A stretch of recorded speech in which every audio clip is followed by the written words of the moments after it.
Dear colleagues and friends, I would like to welcome you to this video podcast on the updates of the EAU guidelines on muscle-invasive and metastatic bladder cancer. I'm Twan van der Heijden, I'm a urologist in Nijmegen, the Netherlands, and chair of the guidelines. And with me are Laura Mertens, urologist from Amsterdam, the Netherlands. Welcome, Laura. Thank you. And Mariappan from Edinburgh, urologist as well. Welcome. Thank you. So, Laura, let's start. Regarding imaging, are there any news? Not really. There's not too much news in the 2025 guidelines. The recommendation for local staging has changed a bit. So it now states that if you perform an MRI, do it before TURBT. For distant staging, a CT scan of the chest and the abdomen is still the recommended form of staging. There is a statement about FDG PET-CT that it can be of additional value by detecting additional lymph node or distant metastasis, but that's based on actually one large study, so that's not a recommendation at the moment. That's the study with 700 patients. Actually, that's a study from Amsterdam. Yeah. And it was proven that it made a difference in treatment strategy. Yeah.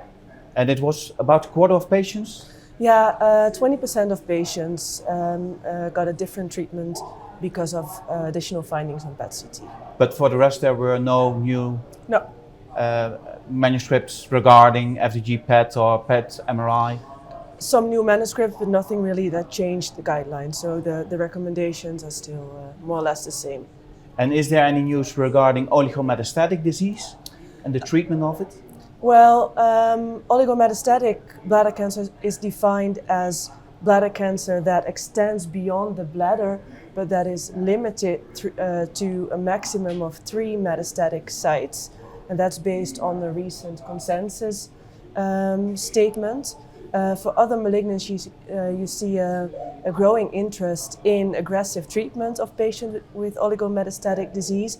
Also for bladder cancer, there is some evidence, some additional evidence showing a potential benefit for treating the metastasis surgically or either with stereotactic radiotherapy. And are you referring to the German study? Yeah. The German study where patients had a metastasis, were scanned, and they wait for a couple of months, scanned again, and if that were the only lesions, they removed it surgically? Exactly. Still, I do think it's important to mention that this is all based on a limited amount of evidence, and it will remain a topic of debate, especially within the field of new systemic agents. Yeah, but they had fairly good overall survival benefit. Yeah. It was around 20 months. Yeah, exactly. So it is something to consider in real oligometastatic disease. Yeah, and do you think it will change because those patients were treated with neoadjuvant chemotherapy, or chemotherapy actually, and afterwards they were treated surgically? Do you think it will change in the current era with pembrolizumab or enfortumab vedotin?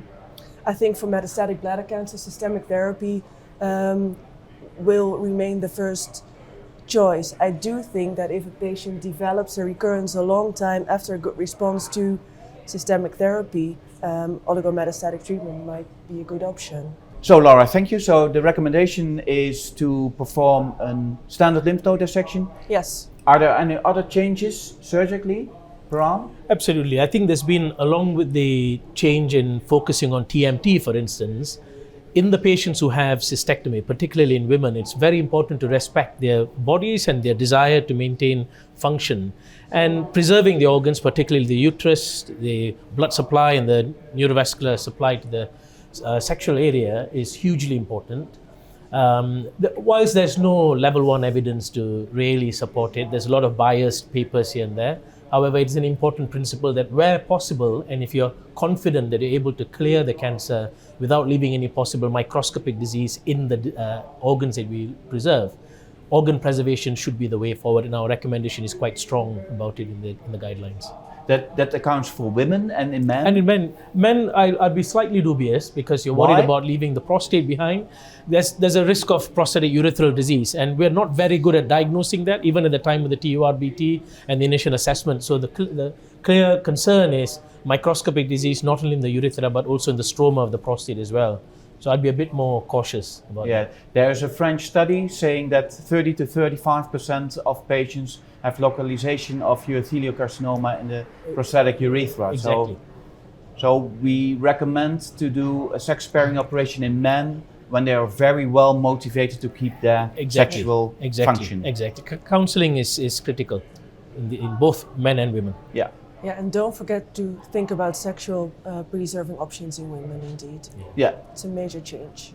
Yeah. And Param, what do you think about the Tri-modality treatment? Is there any news regarding that?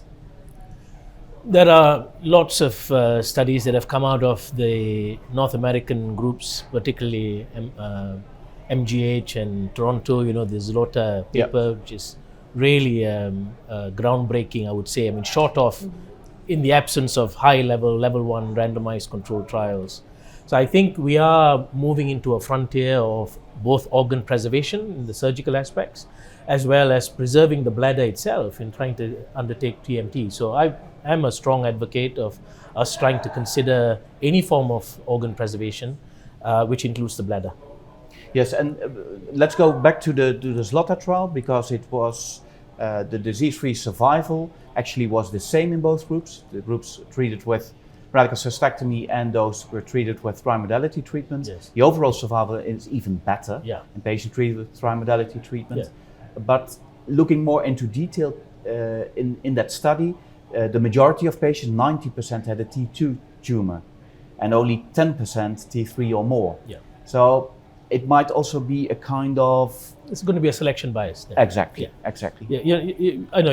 We tried to recruit into a study called SPARE in the UK to randomize patients to have radical radiotherapy, a TMT equivalent versus radical cystectomy. It was not possible. It was not feasible to recruit. So short of doing that... And that was a study randomized trial, so patients didn't know what to get? Exactly. Yeah, but exactly.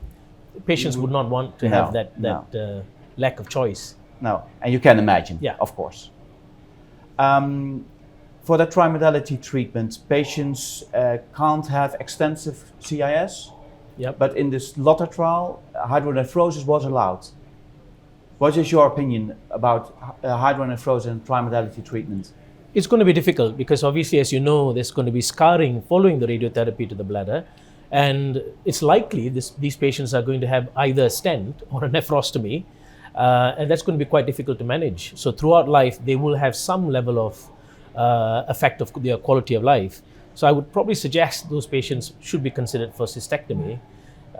It'll be quite interesting to look at the in-depths of the hydronephrosis and how they were actually managed, which wasn't very clear in the paper. And then the majority of patients, more than 50%, was treated with neoadjuvant chemotherapy. What's your opinion about neoadjuvant chemotherapy and trimodal therapy? As you know, there's no solid evidence behind neoadjuvant chemotherapy and TMT. But if you extrapolate from the evidence from radical cystectomy series, then you should say as a matter of principle, having neoadjuvant chemotherapy is probably an appropriate thing to do. Yeah. And these days we want to be a bit more selective as well. There's a trial in the UK called Gusto, which is trying to use genomics to identify patients who are more likely to respond to cystectomy alone or IO or chemotherapy. So those are interesting frontiers that will hopefully get some answers, and perhaps even then to decide whether it should be a cystectomy or even radiotherapy.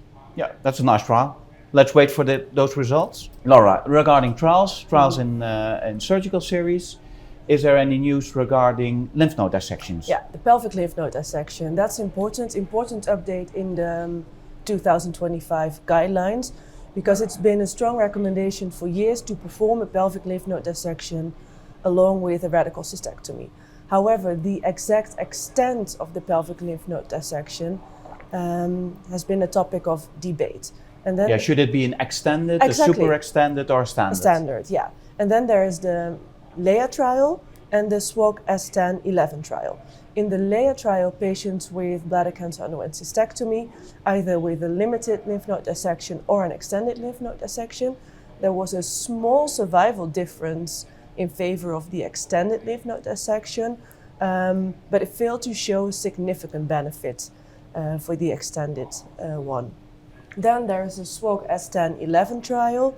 Again, patients underwent cystectomy either with a standard lymph node dissection or an extended pelvic lymph node dissection. And in that study, again, no significant difference in disease-free survival or overall survival.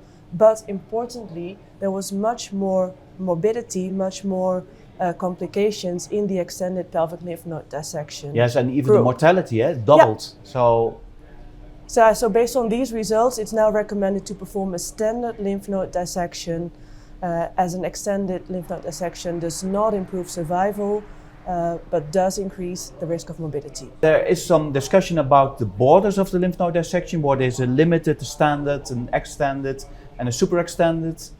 Regarding the new recommendation, what do we call a standard lymph node dissection? Up to the bifurcation of the common iliac artery. Okay. Yeah. So we should go up to that bifurcation, but not any further anymore. Exactly. Okay, wonderful.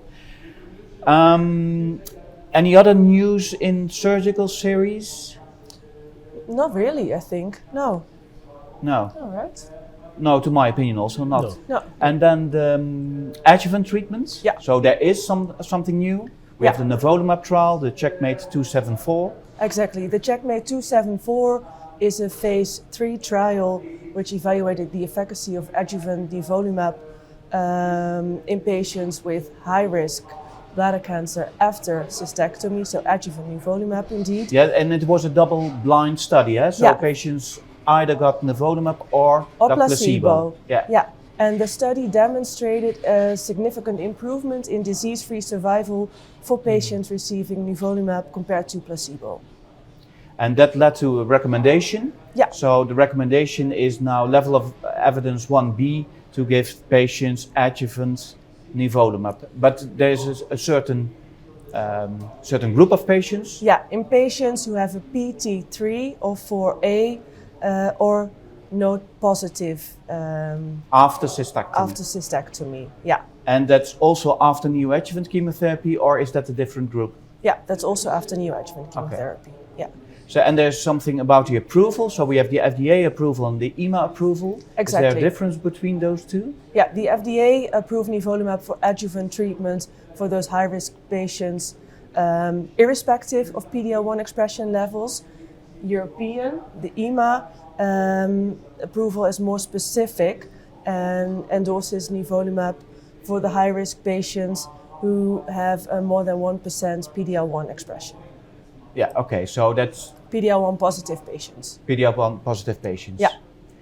Param, anything else in metastatic disease? So we have the results of the enfortumab trial, the EV302, enfortumab vedotin plus pembrolizumab. Can you tell us something about that trial? Well, really exciting stuff, isn't it? I mean, this is probably the biggest thing that has happened in the recent past.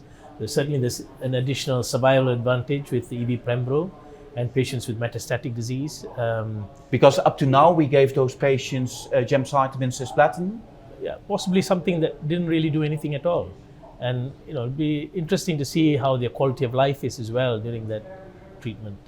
And Param, can you tell us something about the overall survival benefits? The overall survival doubled.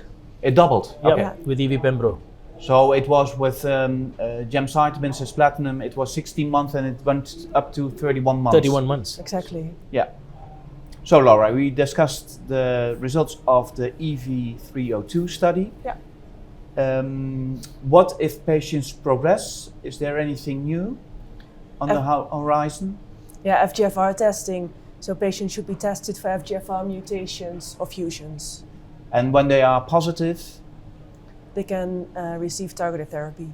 Targeted therapy, and it will be erdafitinib. Yeah, Yeah. exactly. Okay. Laura, so we discussed surgical treatment, metastatic treatment. Is there anything new on follow-up? Yeah, definitely. So far, there was no standardized way for follow-up of patients after cystectomy. And now in the 2025 guidelines, we provided a practice-based framework guiding oncological follow-up with imaging, also functional follow-up, checking stoma care, avoiding sexuality, laboratory analysis. So definitely worth checking that out. in the guidelines. In the new- guidelines, yeah. So, Laura, anything we forgot? I don't think so, no. No? Bram? Doesn't look like it. I think we've covered most things. Then I would like to thank you both for this video podcast. Thank you all for watching and see you next time. Bye.